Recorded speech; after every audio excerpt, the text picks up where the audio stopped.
আমি সাদা তেলের মধ্যে দিয়ে দিয়েছি আলু, পেঁয়াজ, রসুন, তেজপাতা, দারচিনি সব একসাথে দিয়ে দিয়েছি। সাদা তেলের মধ্যে পেঁয়াজ, রসুন, দারচিনি, তেজপাতা আর আলু কুচি সব একসাথে দিয়ে নাড়তে হবে। নাড়ার পরে আর এপাশে আমি হচ্ছে ছোলা বুট সিদ্ধ দিয়েছি, 5টা সিদ্ধ হলে পরে নামিয়ে নেব। আর এপাশে আমি এগুলো করতেছি করার শেষ হলো।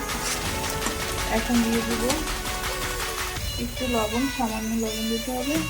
এই যে সামান্য একটু লবণ দিলাম, কারণ আমি সিদ্ধতে হচ্ছে লবণ দিয়ে নিয়েছিলাম, আমাকে ভালো লাগে না। এবার দিয়ে দেবো হলুদের গুঁড়ি, পরিমাপ মতো দিয়ে দিবেন আপনাদের রুচি মতো। মাখতে হবে।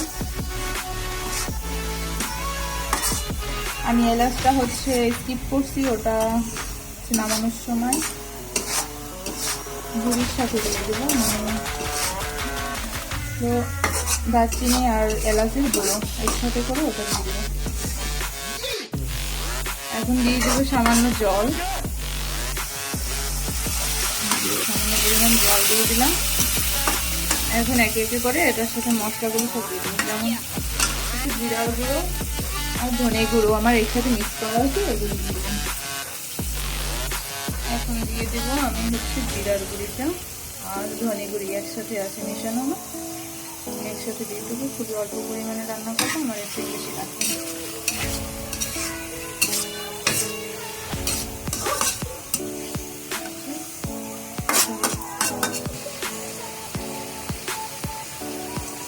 অল্প একটু মরিচের গুঁড়িটা দিয়ে দিলাম, কারণ মরিচের গুঁড়ো জলের মধ্যে দেওয়ার একটা কারণ হচ্ছে আমি তো পুড়ে যাই, তেলের ভিতর দিয়ে দিই, তাই আমি কখনোই দেই না, আমি আমার মতো ভালো করে বানাবো।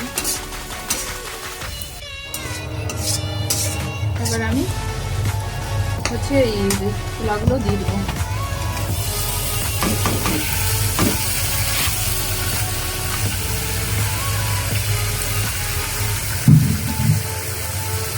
দিয়ে দিয়েছি,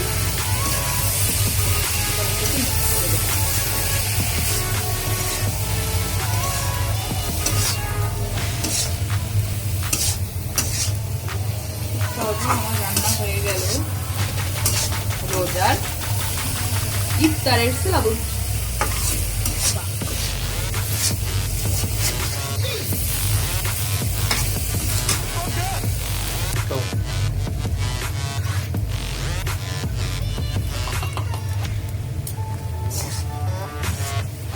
সবার শেষে আমি দিয়ে দেবো হলো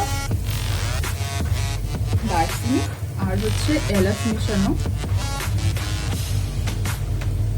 এই গুঁড়োটা, আর একটু দিয়ে দিই। এবার আমি মিশিয়ে নামিয়ে নেব। আর আপনারা সবাই দেখুন আমার ইফতারের দুধটা কিরকমের রান্না হলো। ভালো লাগলে অবশ্যই লাইক, কমেন্ট, শেয়ার এগুলো করে দেবেন।